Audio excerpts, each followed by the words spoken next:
तो जैसा कि आप सबको विदित है कि हम भगवत गीता पे चर्चा कर रहे हैं अध्याय 4 पे। और मैं अमरकंटक में हूँ, पहाड़ी इलाका है, नेटवर्क थोड़ा कम रहता है, जंगल है तो बीच बीच में थोड़ी सी परेशानी होगी। तो हम श्लोक नंबर 18 तक हम लोगों ने पिछले बार बात किया था। भगवान कहते हैं कि यदि हम आत्म तत्व तक जाना चाहते हैं, ईश्वर का दर्शन करना चाहते हैं, परमात्मा को देखना चाहते हैं, तो हमें कर्म, विकर्म, अकर्म को समझना होगा।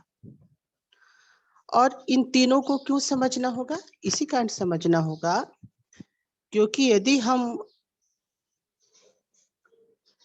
कर्म के इन चीजों को नहीं समझेंगे तो संभवतः हम उस परमार्थ पथ की ओर बढ़ने में हमको दिक्कत होगी।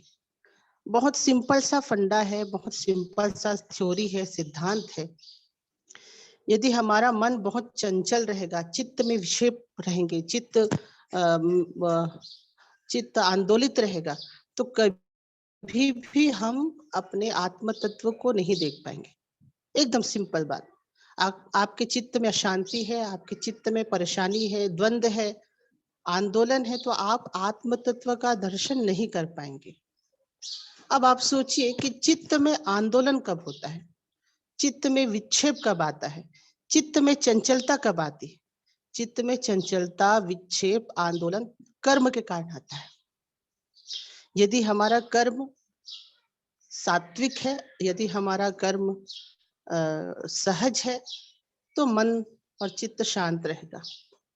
यदि हम बुरा कर्म करेंगे, दुष्कर्म करेंगे, तो हमारा चित्त अशांत रहेगा। तो बहुत सिंपल सा सिद्धांत है कि यदि हम चाहते हैं कि हम आत्म तत्व का दर्शन करें, परमात्मा का दर्शन करें, तो अपने चित्त को हमें शांत रखना पड़ेगा हमेशा। और हमारा चित्त तभी शांत होगा जब हम ऐसे कर्म नहीं करेंगे जिससे चित्त की अशांति उत्पत्ति हो, अशांत हो चित्त। ये तो बहुत सिंपल, सरल और आप सबके मन में है। तो बस यही हमको ध्यान रखना है कि कोई भी हम ऐसा काम नहीं करें जिससे हमारे अंदर में ग्लानि की भावनाएं, दुख की भावनाएं, विक्षेप की भावनाएं, चंचलताएं। अब देखिए, अगर आप सच बोलेंगे, सच है तो सच बोल दिए, भले आपको शरीर से दुख झेलना पड़े पर मन में दुख नहीं रहेगा। सच है तो सच बोल दिए। पर अगर आप झूठ बोलना है, सच्चाई को झूठ बोलना है, तो कितना आपको चिंतन करना पड़ेगा, कितना आपके मन में तरह तरह के तरंगे उठेंगी, चित्त में विक्षेप पैदा होगा। तो हमें ऐसे काम करने से बचना है जो हमारे चित्त को चंचल बनाए, मन को अशांत बनाए। और इसी कारण भगवान ने कहा कि इसको जानने के लिए आपको काम के तरीकों को समझना होगा। कितने प्रकार के काम हैं, कितने प्रकार के कर्म हैं, इसको समझना होगा और उसके अनुरूप आपको अपने जीवन में चीजों को आगे बढ़ाना होगा। और भगवान कहते हैं कि हमें बुरे कर्म नहीं करना चाहिए, और बुरे कर्म नहीं करना चाहिए तो भगवान ने कहा विकर्म को तो त्यागो, लेकिन जो आपका कर्म है उसमें भी आपके अंदर में कर्ता भाव मत रहे, ये भी भगवान कहते हैं। क्योंकि कर्ता भाव आने से ही भोक्तापन का भाव आएगा, और भोक्तापन का भाव आएगा तो आखिरी में क्या होगा, आपका चित्त में विक्षेप आएगा, चित्त चंचल होगा, मन अशांत होगा, और मन अशांत होगा तो आप साधना कर पाएंगे? नहीं कर पाएंगे, आप आत्म तत्व का दर्शन नहीं कर पाएंगे। तो कर्म विकर्म से तो हमको बचना है, बुरे कर्म से बचना है, लेकिन जो कर्म है उसको भी हमको भोक्तापन उसमें नहीं होना चाहिए, उसमें भी कर्तापन नहीं होना चाहिए, भोक्तापन की भावना नहीं होना चाहिए। अब इस चीज को कि कैसे कर्म हमारे जीवन में अशांति, आंदोलन, विक्षेप लाते हैं, इसको बहुत एक सरल उदाहरण से आप समझ सकते हैं। कभी देखिए, क्रिकेट होता है, क्रिकेट आप सभी देखते हैं।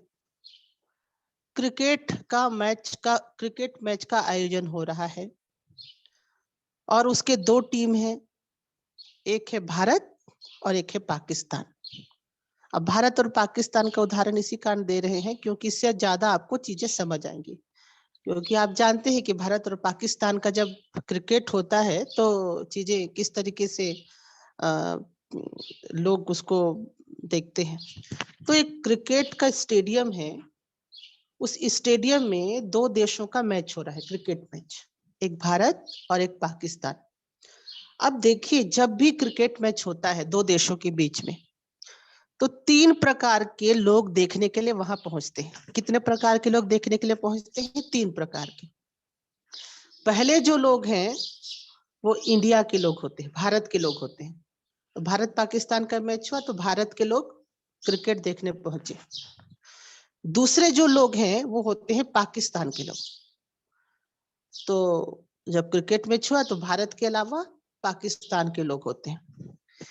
एक तीसरे प्रकार के भी लोग होते हैं जो भारत और पाकिस्तान के नहीं होते, वो केवल क्रिकेट का एंजॉय करने के लिए आते हैं, क्रिकेट का आनंद ले सके, क्रिकेट का मजा ले सके। चलिए, अमेरिका के लोग आ गए, ऑस्ट्रेलिया के लोग आए, दूसरे देश के लोग आएंगे, उनको भारत या पाकिस्तान से मतलब नहीं रहता, वो केवल आनंद लेने के लिए आते हैं। अब क्रिकेट शुरू हुआ। अब जैसे ही देखें कि क्रिकेट शुरू हुआ और सचिन तेंदुलकर ने चौका और छक्का लगाया, तो भारत के लोग झंडा उठा के और नाचने लगते हैं बहुत, और पाकिस्तान के लोग टेंशन में आ जाते हैं। ठीक उसी समय जब दूसरी पारी आई तो पाकिस्तान का क्रिकेटर ऐसा बॉलिंग किया कि सचिन तेंदुलकर आउट हो गए। अब क्या हुआ? अब इंडिया के लोग दुखी हो गए और पाकिस्तान के लोग नाचने लग गए। तो देखिए, भारत और पाकिस्तान के बीच में जब क्रिकेट हो रहा है तो किसी के आउट होने से, किसी के ज्यादा रन बनाने से दोनों देशों के लोगों के मन में बदलाव हो रहा है। कभी इंडिया वाले गुस्से में आ जाएंगे, कभी शांत हो जाएंगे, कभी प्रसन्न होंगे, कभी पाकिस्तान वाले गुस्से में आ जाएंगे, कभी शांत होंगे, कभी प्रसन्न होंगे। तो ये दोनों देश के लोग क्या कर रहे हैं, क्रिकेट के साथ उनकी जो भावनाएं हैं वो भी अप और डाउन हो रही है कि नहीं? आप स्टेडियम की बात छोड़िए, आप घर पे भी बैठ के देखिए। इंडिया जब हारने लगेगा तो हम तो सुने हैं कि एक बार किसी ने अपने घर के टीवी को ही फोड़ दिया। तो ऐसा हमारा जो अटैचमेंट है खेल के साथ शुरू हो जाता है। इंडिया बॉल बनाने लग गया, हम नाचने लग गए। इंडिया के लोग आउट होने लग गए, हम दुखी होने लग गए, क्रोधित होने लग गए। सेम यही पाकिस्तान वालों के साथ हो रहा है खेल के हिसाब से। पर जो लोग दोनों देशों से संबंधित नहीं है, जो तटस्थ हैं, अलग हैं, दूसरे देश के लोग हैं, उनको किसी भी चीज में उनको परेशानी नहीं हो रही है, वो केवल एंजॉय कर रहे हैं। अगर सचिन तेंदुलकर ने ज्यादा रन बना दिया तो भी नाच रहे हैं। किसी पाकिस्तान के क्रिकेटर ने बहुत अच्छा बॉलिंग किया, सचिन तेंदुलकर आउट हो गया तो भी बोले वाह वाह क्या बॉलिंग कर रहे हैं। तो जो तीसरे जो लोग हैं, जो इंडिया के लोग नहीं है, पाकिस्तान के लोग नहीं है, वो लोग, उन लोगों के मन में उतना आंदोलन नहीं हो रहा है, उनके चित्त में उतना विक्षेप नहीं हो रहा है। वो सदैव, चाहे क्रिकेट पाकिस्तान का क्रिकेटर अच्छा खेले तो भी वाह वाह वाह बोलेंगे, यदि इंडिया का क्रिकेटर अच्छा खेले तो भी वाह वाह बोलेंगे, यदि पाकिस्तान का कोई व्यक्ति अच्छा बॉलिंग किया तो भी वो लोग वाह वाह बोलेंगे, और यदि इंडिया का कोई व्यक्ति अच्छा बॉलिंग किया तो भी वाह वाह बोलेंगे। अब देखिए, 3 लोग क्रिकेट में है, तीनों दर्शकों का, तीनों जो ऑडियंस है, तीनों का जो मन का आप विश्लेषण करें तो आप देखेंगे कि जो जो इंडिया और पाकिस्तान के लोग हैं और जो तटस्थ होकर मैच देख रहे हैं, बताइए किनको ज्यादा मैच का आनंद ले सकते हैं? आप बताइए, तीनों में से कौन ज्यादा मैच का आनंद ले सकता है? वही व्यक्ति मैच का आनंद ले सकता है जो क्रिकेट को देख रहा है, क्रिकेट के एक एक नियम को देख रहा है, क्रिकेट के एक एक सुंदरता को, खूबसूरती को, उसको मायने नहीं रखता कि पाकिस्तान वाला कर रहा है कि इंडिया का कर रहा है। वो हर एक एक्शन पे अगर वो अच्छा खिलाड़ी है, चाहे दोनों देश का है, तो उसको अच्छा लग रहा है। उसको केवल खेल से मतलब है। उस खेल के अंदर जो खिलाड़ी का कौशल है, खिलाड़ी का जो कैपेसिटी है, खिलाड़ी की जो क्वालिटी है, उसको देख के खुश हो रहा है। कौन? जो तीसरे देश के लोग हैं। पर हम और पाकिस्तान और हम लोग, हमको किसी चीज से मतलब नहीं, हमारा टीम जीतना चाहिए, हम ये हारना चाहिए। तो आनंद कौन ले सकता है? आनंद वही ले सकता है जो तटस्थ हो। तो ये जो संसार है वो भी एक क्रिकेट का मैच है, और इसमें, इस संसार के क्रिकेट को, मैच को देखने के लिए 3 प्रकार के लोग हैं।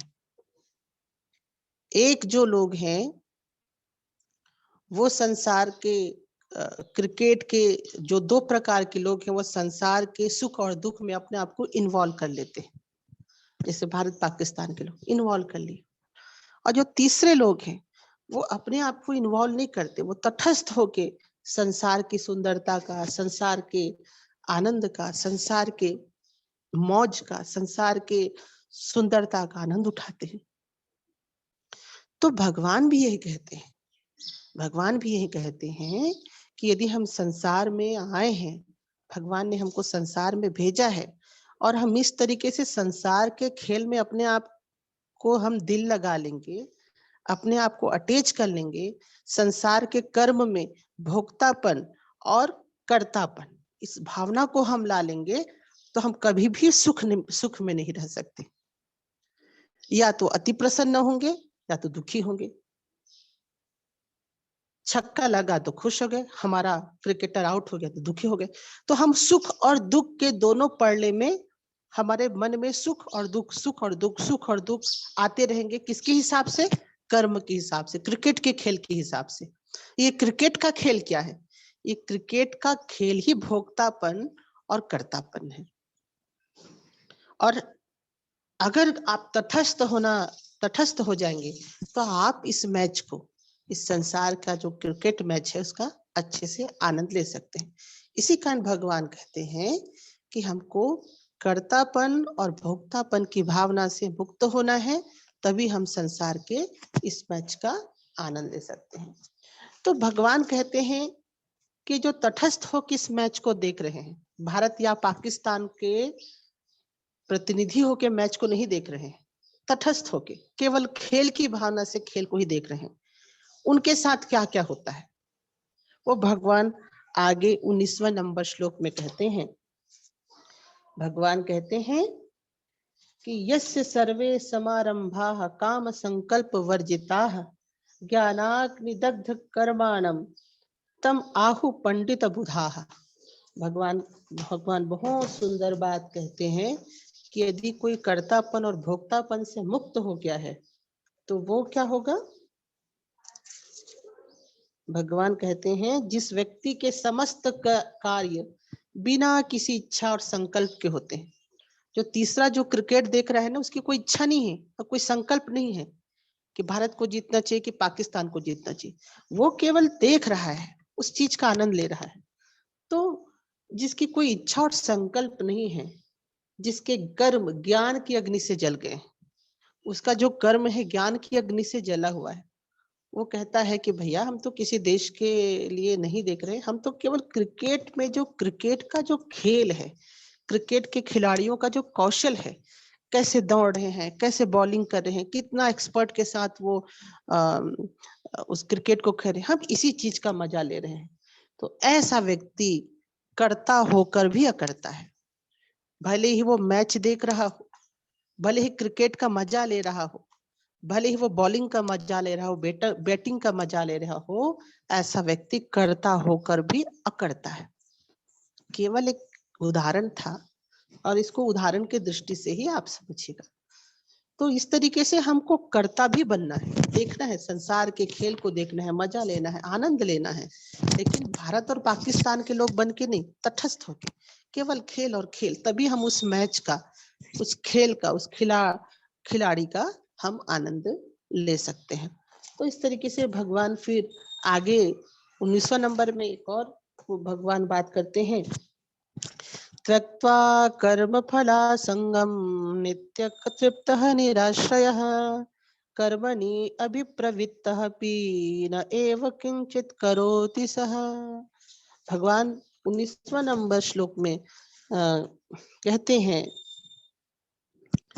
कि जो व्यक्ति न तो किसी कर्म में न ही कर्म फल में किसी भी प्रकार की आसक्ति रखता है, सदैव आत्म तृप्त रहता है और बिना किसी के भरोसे ही वह सदैव अपने कार्य में मगन रहता है, वह कर्म करते हुए भी अकर्ता कहलाता है।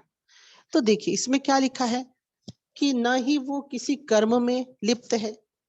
अब वो जो देखने वाला, क्रिकेट देखने वाला क्रिकेट भी नहीं खेल रहा है, केवल क्रिकेट को देख रहा है, न ही कर्म फल में किसी भी प्रकार की आसक्ति रख रहा है, न ही उसको मतलब है कि पाकिस्तान जीते या भारत जीते।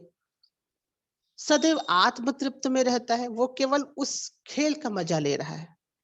जो दो देश के मैच खेल रहे हैं, खिलाड़ी खेल रहे हैं, उसका केवल आत्म तृप्ति, उसमें मजा ले रहा है।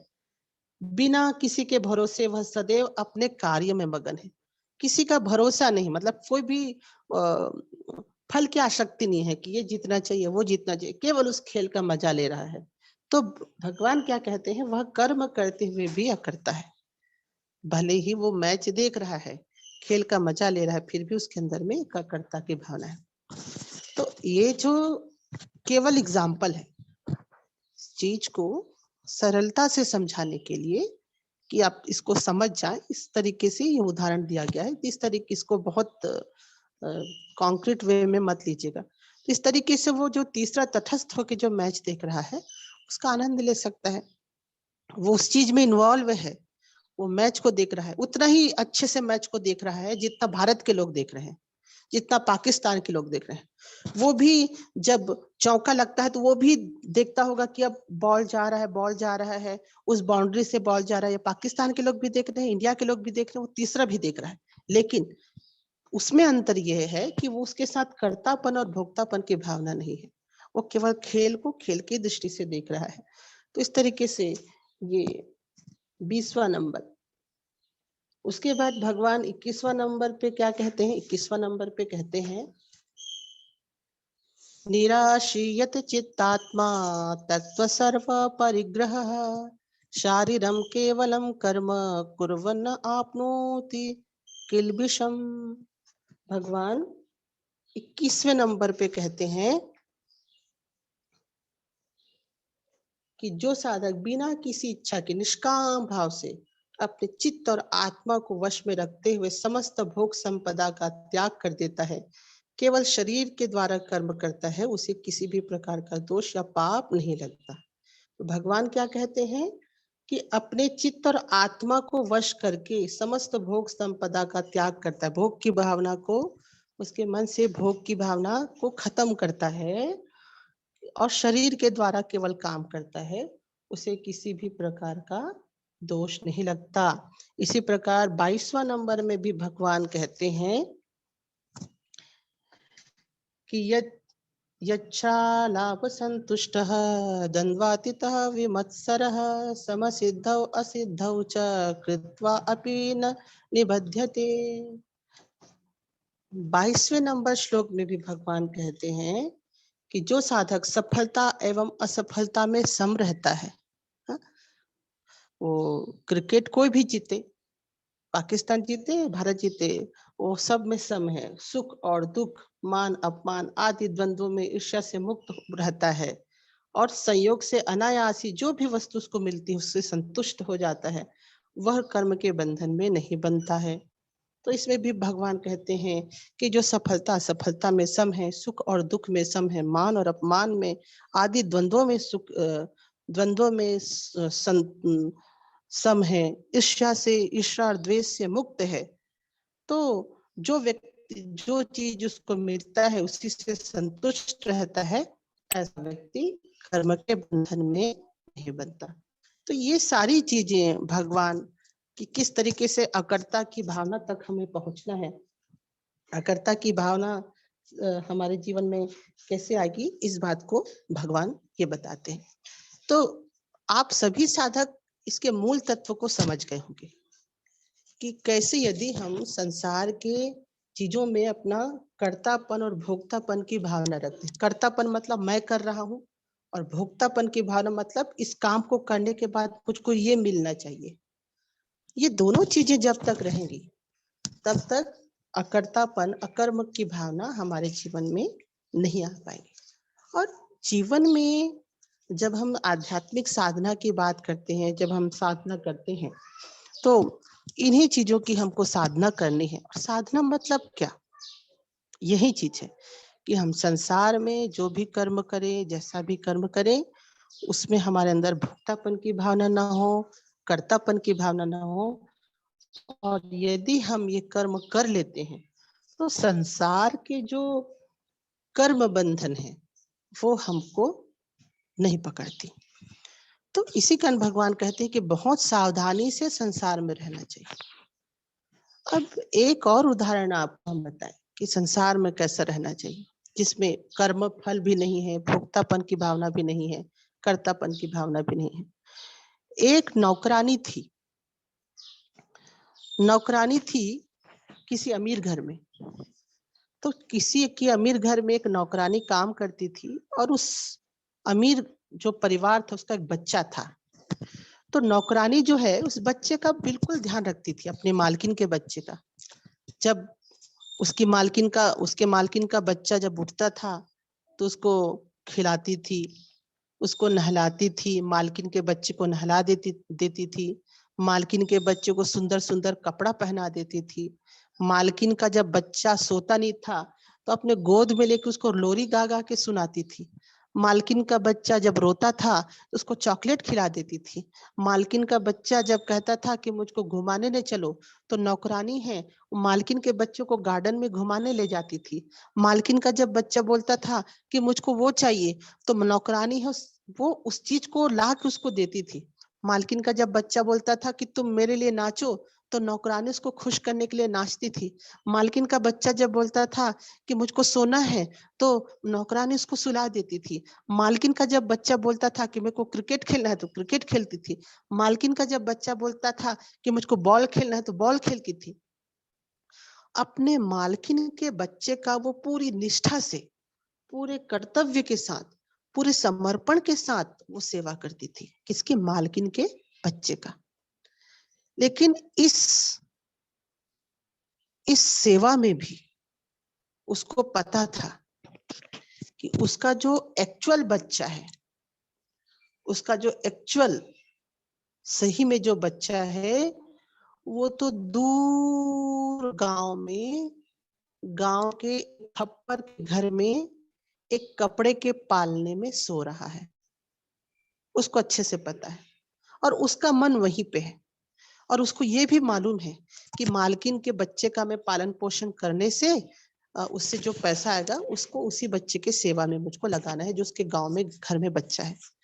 तो कहने का मतलब है भी ऐसा रहना चाहिए, बिल्कुल उस नौकरानी के जैसे। हमें भी यहाँ पे जैसा काम मिला है, टीचर का काम मिला तो टीचर का काम, शिक्षक का काम मिला तो शिक्षक का काम, गृहिणी का काम मिला तो गृहिणी का काम, जो भी आपको संसार में दायित्व मिला है, उस नौकरानी के जैसे हमको हर काम को ईमानदारी से करना है। लेकिन हमको ध्यान में रखना है कि ये हमारा अपना नहीं है।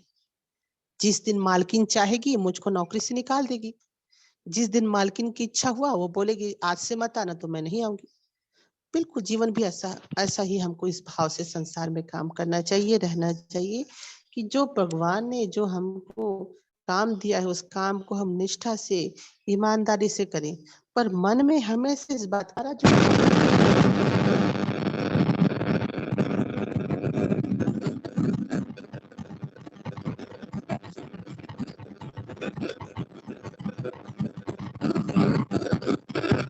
वही हमारा।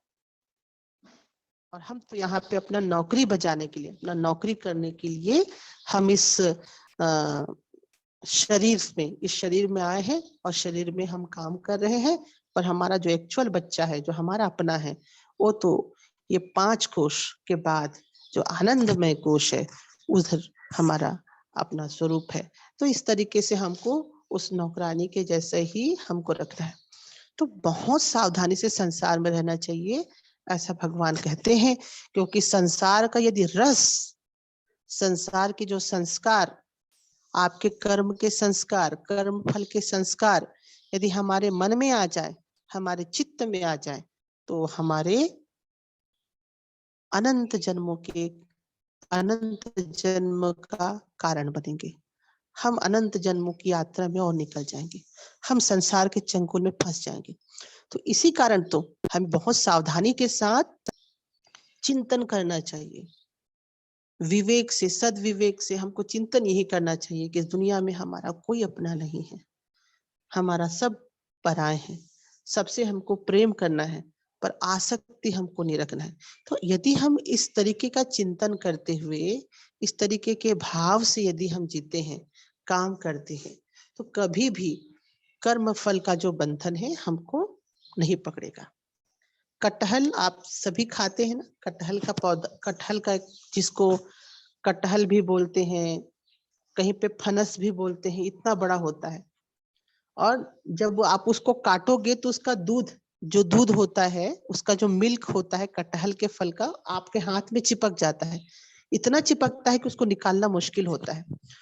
तो हमारे घर के जो बड़े बूढ़े जो हैं, सीनियर लोग हैं, जो वरिष्ठ लोग हैं, वो क्या कहते हैं कि बच्चा, तुमको कटहल काटना है तो अपने हाथों में तेल को लगा लो। जब अपने हाथों में हम तेल को लगाएंगे, और तेल को लगा के जब हम कटहल को काटेंगे, फनस को काटेंगे, तो उसका जो दूध है, उसका जो चिपचिपा पदार्थ है, वो हमारे हाथों में नहीं चिपकेगा। और इसी कारण आप देखना कि जब भी हम कटहल को काटते हैं तो हाथों में तेल लगा के काटते हैं, ताकि उसका दूध हमारे हाथों में न चिपके। ये संसार भी तो कटहल है। अगर अगर हम अपने हाथों में विवेक रूपी तेल को नहीं लगाएंगे, आत्मचिंतन रूपी तेल को यदि हम अपने हाथों में नहीं लगाएंगे, तो संसार रूपी कटहल का जो दूध है वो हमारे हाथों में चिपक जाएगा।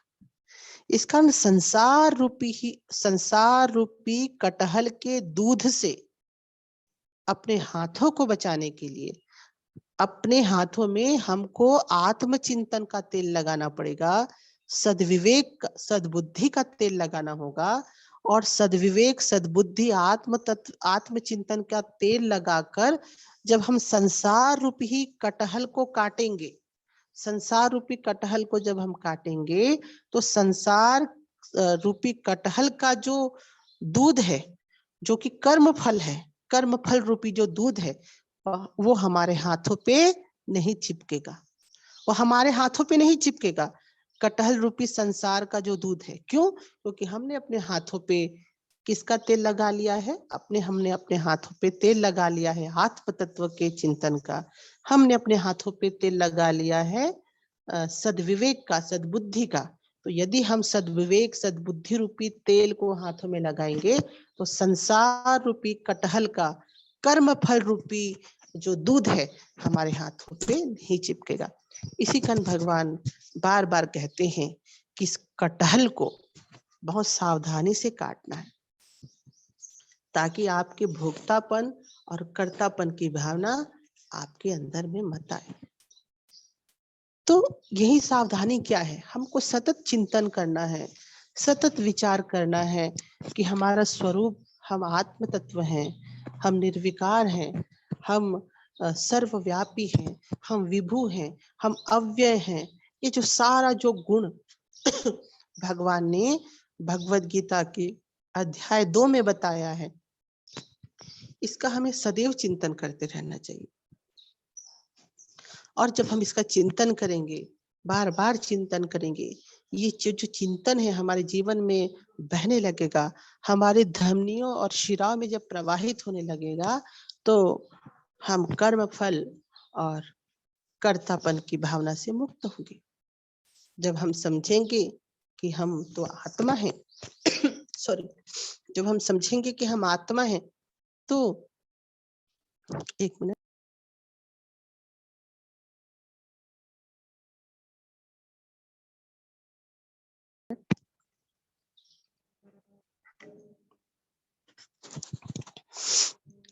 जब हम समझेंगे कि हम आत्मा है, हमारा स्वरूप आत्म तत्व का है, तो फिर ये संसार के जो बंधन हैं, संसार के जो आसक्ति हैं, उनसे हम मुक्त होंगे। हम चूंकि अपने आप को व्यक्ति समझते हैं, इसी कारण हम लगातार भोक्तापन में और कर्तापन दोनों से हम जकड़े जकड़े जाते हैं। तो हमको कभी भी अपने आप को हाड़ मांस का पुतला नहीं मानना है। सदैव आत्म तत्व के चिंतन से हमें सदैव अपने आप को मग्न रखना है। तो इस प्रकार से भगवान ये बताते हैं कि कैसे हम कर्तापन और भोक्तापन की भावना से मुक्त हो सकते हैं। देखिए, हमेशा जो उपनिषद कहता है कि आत्मा हमेशा हमको वर्ण करना चाहता है,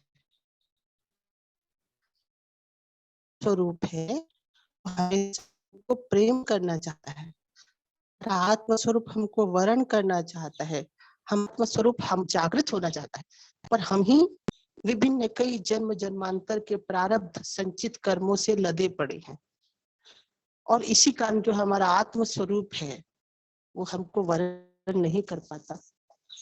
गोस्वामी तुलसीदास जी बहुत सुंदर उदाहरण देते हैं। वो कहते हैं कि एक बच्चा है और उसका पिता है। पिताजी बहुत साफ सुंदर कपड़े में है, परमात्मा रूपी पिता। वो उदाहरण देते हैं कि एक बच्चा है, वो जीव है, और जो पिता है वो परमात्मा है। तो पिताजी चाहते हैं कि वो बच्चे को गोद में उठाए, लेकिन बच्चा क्या है, अभी अभी खेल के आया है।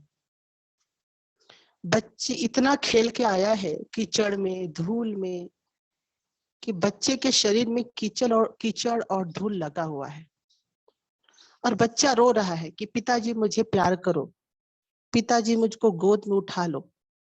पिताजी चाहते भी हैं कि वो बच्चे को गोद में उठाएं। पिताजी चाहते हैं कि उस बच्चे को वो प्यार करे, पुचकारे, उसको घुमाने ले जाए, पर बच्चा भी रो रहा है, पिता भी चाह रहे हैं, लेकिन चाह कर भी पिताजी गोद में उठा नहीं पाते, क्योंकि पिताजी बहुत साफ सुथरा कपड़ा पहने हैं। और बच्चा जो है वो पिताजी के गोद में जाना चाहता है, रोता है, जाना चाहता है, फिर भी पिताजी उसको गोद में उठा नहीं रहे हैं। तब पिताजी क्या करते हैं? पिताजी घरों में क्या होता है, जब कोई बच्चा धूल कीचड़ से नहा के आता है और घर में रोता है कि मुझको गोद में लो, तो आप क्या करते हैं? उस बच्चे को आप बाथरूम में ले जाते हैं, बच्चे को नहलाते हैं, धुलाते हैं, सुंदर कपड़ा पहनाते हैं, और उसके बाद बोलते हैं कि अब गोद आ जाओ, ऐसा बोलते हैं।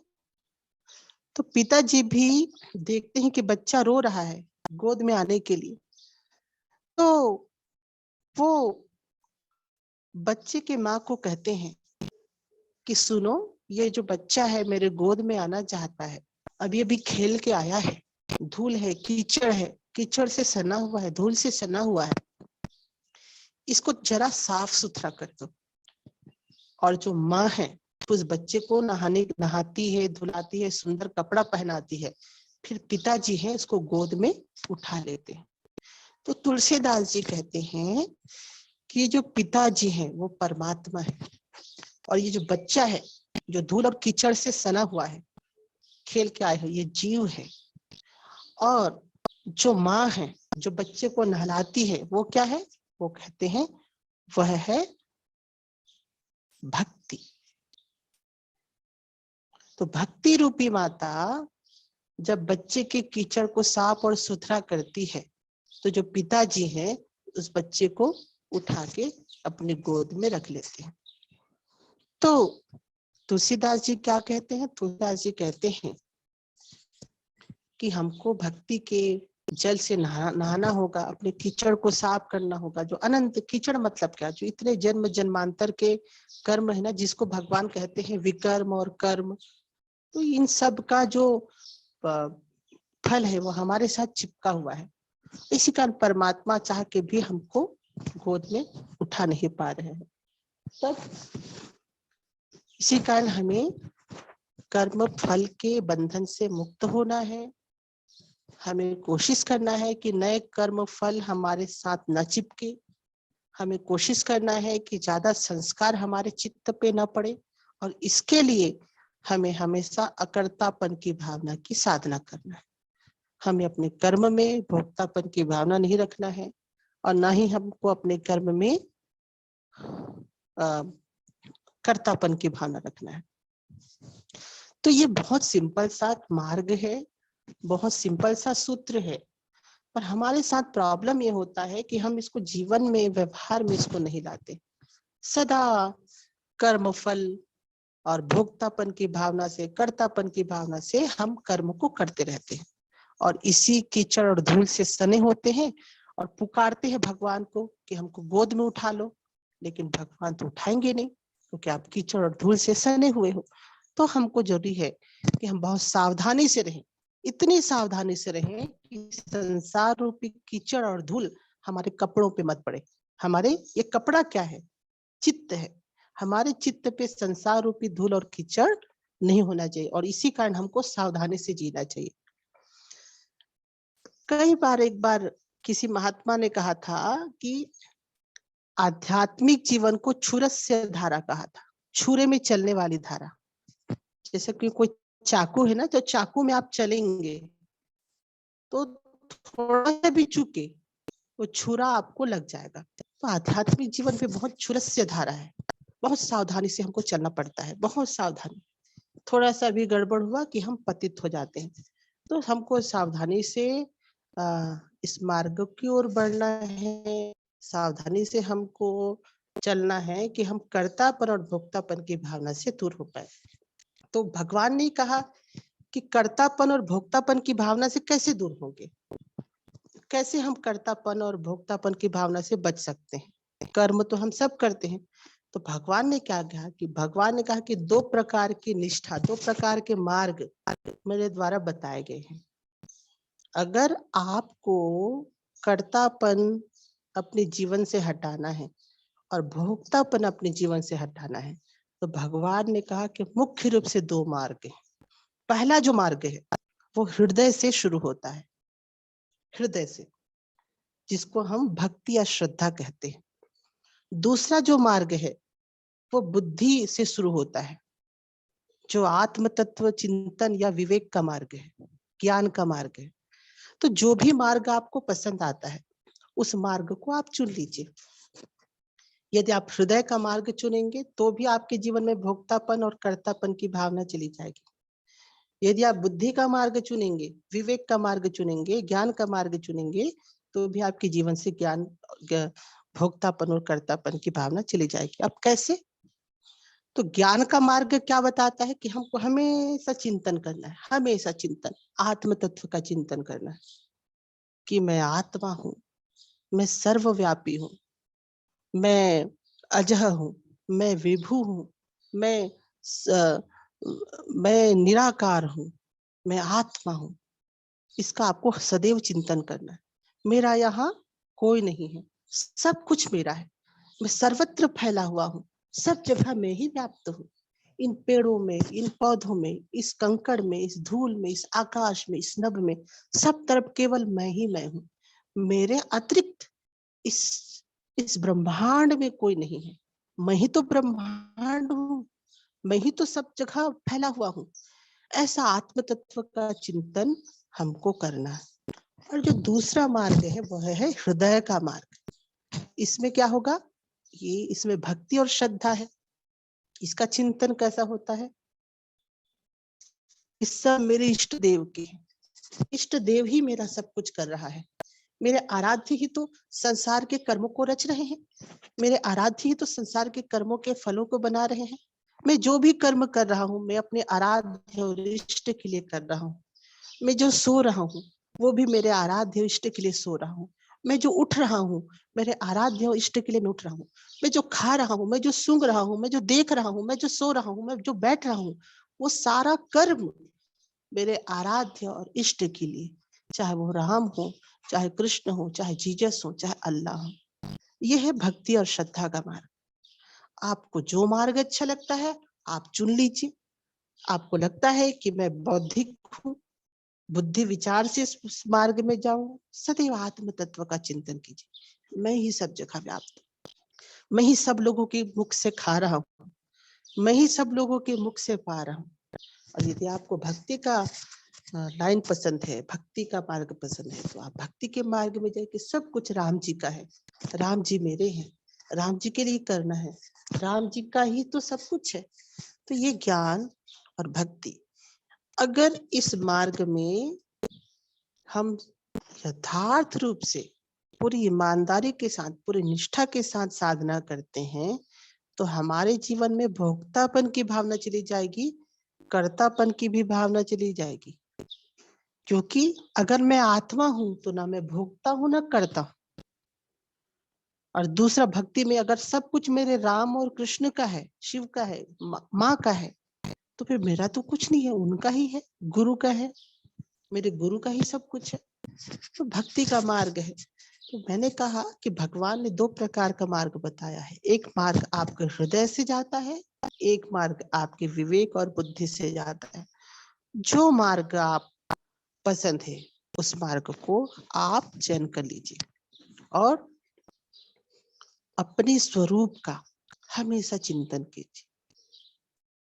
आप अपने आप को भक्त मानते हैं तो बोलिए कि मैं भक्त हूँ, ईश्वर का सब कुछ है। और अगर आप अपने आप को आत्मा स्वरूप का चिंतन करते तो अपने आप को आत्म स्वरूप के चिंतन में डाल दीजिए। तो जैसे जैसे आप अपने इष्ट का, आराध्य का, अपने स्वरूप का चिंतन करेंगे, आपके जीवन से भोक्तापन और कर्तापन की भावनाएं धीरे धीरे चले जाती। हम क्या करते हैं कि हम क्या करते हैं कि चीजों को बहुत हम चिंतन की प्रक्रिया में नहीं जाते। गुरु जी देखिए, कई बार हाथोड़ा में हम थे, साधना करते थे, तो जब हमको लगता था कि गुरु जी हमको कोई कुछ टिप्स दे देंगे, कुछ तंत्र मंत्र बता देंगे, कुछ मंत्र बता देंगे, ऐसा करके हम 10 दिन के शिविर में, 4 दिन के शिविर में जाते थे। लेकिन गुरु जी क्या कहते थे, आप जो साधक है आपको सबको मालूंगा, गुरु जी कहा करते थे चिंतन करो। तब हमारी बुद्धि तो कम थी, गुरु जी को समझ नहीं पाते थे, तो यही बोलते थे क्या भी इतना दूर से हाथोड़ना है, 4 दिन 5 दिन रहे, सोचे कि कोई मंत्र मिल जाएगा, कोई तंत्र मिल जाएगा, कुछ कुछ और मिल जाएगा। गुरु जी कहते हैं चिंतन करो, चिंतन करो। चिंतन का क्रम चलता रहना चाहिए, सुबह शाम उठते बैठते। समझ नहीं आता था, पर अब समझ आता है कि ये चिंतन ही साधन है। चिंतन अपने इष्ट का, चिंतन अपने आत्म स्वरूप का। क्योंकि बार बार जब हम चिंतन करेंगे, अपने आप को जानने लगेंगे, और जैसे हम अपने आप को जानने लगते हैं, चीजें अपने आप ठीक होते जाती हैं। पंचतंत्र मुझको बहुत प्रिय था, पंचतंत्र की कहानियां पढ़ना। जब मैं छोटी थी तब हम लोग पंचतंत्र बहुत पढ़ा करते थे। पंचतंत्र में एक कहानी है कि एक जो शेर है, शेर का बच्चा है, वो गलती से क्या हुआ, शेर का बच्चा था, एक बार क्या हुआ, शेर का बच्चा, उसकी माँ शेरनी मर गई। तो जब शेरनी मर गई तो शेर के बच्चे को जो भेड़िया लोग हैं, गीदड़ लोग हैं, वो लोग उस शेर के बच्चे को ला लिए। अब वो शेर का बच्चा उन गीदड़ों के साथ, वो जो भेड़िया है या सियार के, उनके साथ रहते रहते अपने आप को भी गीदड़ समझने लग गया। उनका ही दूध पीता था, उनके साथ खेलता था, सब चीज करता था। ऐसे करते करते वो जो शेर का बच्चा है वो धीरे धीरे धीरे धीरे बड़ा होना शुरू हुआ, और अपने आप को गिद्दड़ ही बोलता था। वो गर्जना नहीं करता था, वो जो गिद्दड़ लोग आवाज निकालते हैं वैसे ही वो आवाज निकालता था। तो 8-9 साल हो गए, वो शेर का बच्चा बड़ा हो गया। तभी उस जंगल में दूसरा शेर आया, और जब शेर आया तो देखता है कि वो जो गिदड़ का बच्चा, वो शेर का बच्चा, वो तो गिदड़ लोगों के जैसा हरकत कर रहा है, वैसा चिल्ला रहा है, वैसा घूम रहा रहा है, तो अचानक झपट्टा मारता है गिदड़ों के झुंड को, तो सारे गिदड़ भाग जाते हैं। शेर का बच्चा उतना नहीं भाग पाता, तो डरने लगता है। वो बोलता है मुझको माफ करो, मुझको कुछ मत करो। तो जो शेर है बोलता है कि भैया तू तो शेर है, तो क्यों इन गिदड़ों को साथ रहते रहते अपने आप को गिदड़ समझने गिदड़ समझ रहा है। तो शेर का बच्चा कहता है कि नहीं, मैं शेर नहीं हूँ, मैं तो गिदड़ हूँ। मेरे मम्मी ये है, पापा वो है, मेरे भाई हैं, मैं तो गिदड़ हूँ। तब शेर क्या करता है, उसको पकड़ के लाता है एक नदी के पास, और नदी के किनारे ले जाके नदी को दिखाता है, देखो अपने फोटो को देखो, अपने आप को देखो नदी के अंदर। और जब वो शेर का बच्चा जो अपने आप को गिदड़ समझ रहा था, वो नदी में झांक कर देखता है, तो देखता है कि सेम अपने जैसा ये भी है, हम दोनों तो एक ही जैसे हैं। तब जो बड़ा शेर है बोलता है कि तुम गिदड़ नहीं हो, तुम शेर हो, और तुम अपने आप को इतने समय तक से गिदड़ गिदड़ समझ रहे थे, इसी कारण तुम अपने आप को गिदड़ मानने लगे थे। और ऐसा कहते हैं कि वो गीदड़ का बच्चा फिर अपने आप को समझता है, चिंतन करने लगता है कि मैं शेर हूँ, शेर हूँ, शेर हूँ। तो फिर उसके अंदर में जो शेर की जो भावना है, शेर की जो भावना है, बल है, उसका विकास होता है, और फिर वो शेर के साथ चला जाता है। तो यही है, हम भी संसार में रहते रहते अपने आप को बार बार गिदड़ समझने लगते हैं। गिदड़ मतलब सो कॉल्ड आइडेंटिटी, कि मैं मराठी हूँ, मैं पंजाबी हूँ, मैं काला हूँ, मैं गोरा हूँ, मैं इंडियन हूँ, मैं रशियन हूँ, मैं अमेरिकन हूँ। बहुत सारे आइडेंटिटी के साथ हम जीने लगते हैं। मैं लड़का हूँ, मैं लड़की हूँ, मैं स्त्री हूँ, मैं पुरुष हूँ। ये क्या है, गीदड़, अपने आप को रॉन्ग आइडेंटिटी के साथ जोड़ना। और जब गुरु आते हैं तो गुरु बताते हैं कि भैया तुम इंडियन नहीं हो, तुम स्त्री नहीं हो, तुम पुरुष नहीं हो, तुम मराठी नहीं हो, तुम काले नहीं हो, तुम गोरे नहीं हो, तुम तो आत्मा हो। तो हम डरने लगते हैं, नहीं हम आत्मा नहीं है, हम तो मराठी हैं, हम तो स्त्री हैं, हम तो पुरुष हैं, हम तो इंडियन हैं, हम तो ये हैं, हम तो वो हैं। तब शेर जो है, जो गुरु है, वो ला के हमको साधना कराता है, और उस साधना से जब हमको पता चलता है, साधना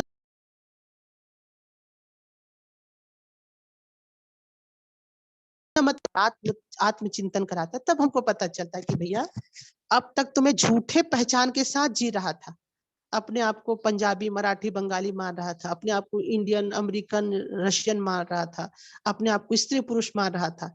ये तो गिदड़ की आइडेंटिटी है, मेरी आइडेंटिटी तो, मैं तो शेर हूँ, मैं तो आत्मा हूँ। तो ये कैसे पता चला? आत्म तत्व के चिंतन से। तो हमको आत्म तत्व का चिंतन यदि हम करते हैं, अगर हम विवेक और बुद्धि के मार्ग में जाना चाहते हैं, यदि हम हृदय के मार्ग से जाना चाहते हैं, तो ईश्वर का, अपने इष्ट का, आराध्य का चिंतन करते हैं, उनके साथ अपना नाता जोड़ते हैं कि मैं तो उनका दास हूं, मैं तो उनका भक्त हूँ। तो आप क्या है, संसार के भोक्तापन और कर्तापन से आप निकल सकते हैं। तो बहुत सिंपल सर, बहुत हमको ताम झाम बहुत ज्यादा करने का जरूरत नहीं है।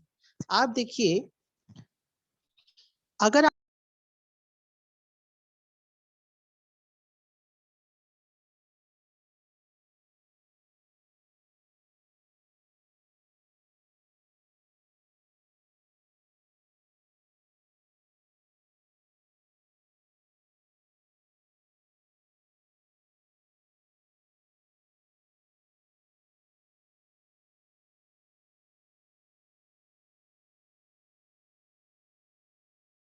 आप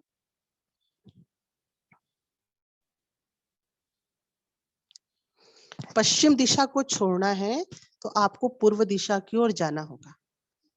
एक कमरे में अंधेरा है, आप चाहते हैं कि उजाला हो, और आप अंधेरे से लड़े। मैं तो अंधेरे से लड़ूंगा भैया, तलवार लाओ, अंधेरे से मुझको लड़ना है। और आप अंधेरे से कितना भी लड़ते रहे, क्या अंधेरे से लड़ पाएंगे? नहीं लड़ पाएंगे। केवल एक छोटा सा दिया जलाना है, वहां पे प्रकाश ही प्रकाश आ जाएगा ऑटोमेटिक। अंधेरे से लड़ने की जरूरत नहीं है, किसी दिशा से लड़ने की जरूरत नहीं है।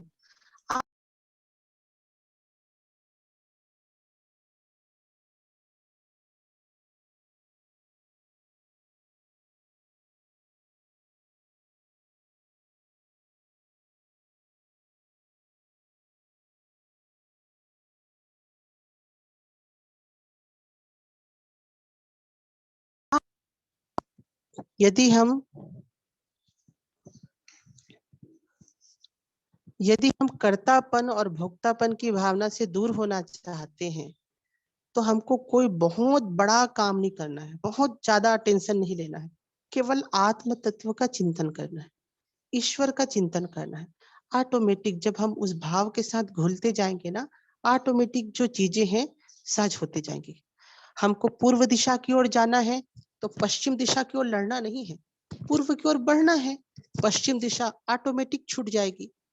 हमको उजाला चाहिए, अंधेरे में है, अंधेरे से लड़ना नहीं है, केवल एक दिया जलाना है, अंधेरा ऑटोमेटिक गायब हो जाएगा।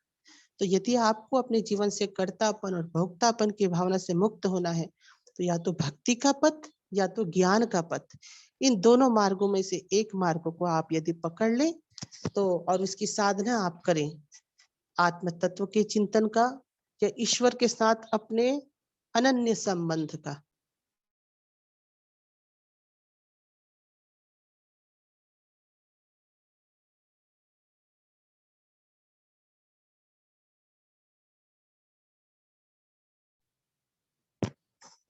आप उनको भाई, मित्र, पति, सब कुछ ईश्वर को मान सकते हैं। ईश्वर के साथ आप अपने संबंध को जोड़ें तो भी आपके जीवन से कर्तापन भोक्तापन की भावना धीरे धीरे चली जाएगी।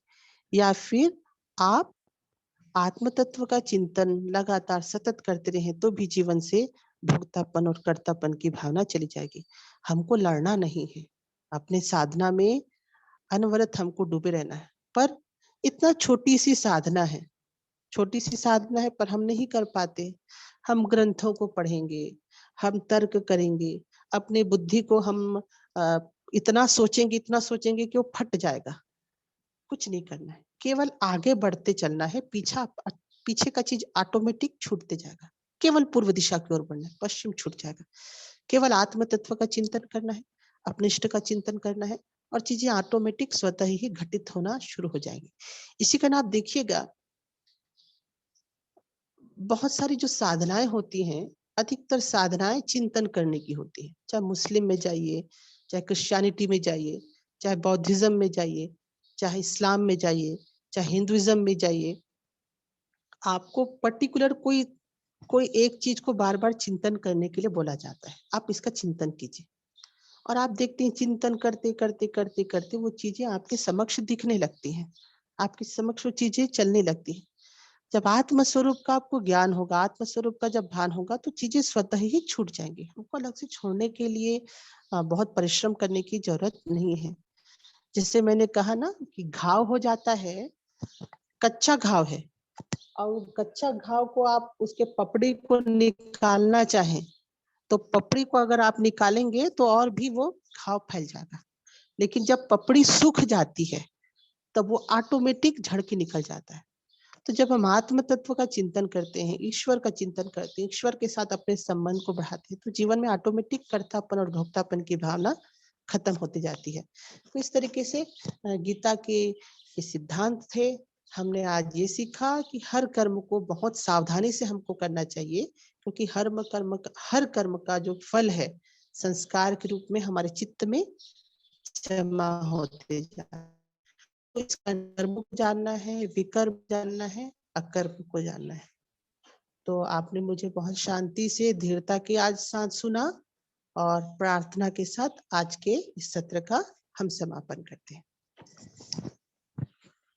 ओम पूर्णमिदं पूर्णात् पूर्णमुदच्यते पूर्णस्य पूर्णमादाय पूर्णमेवा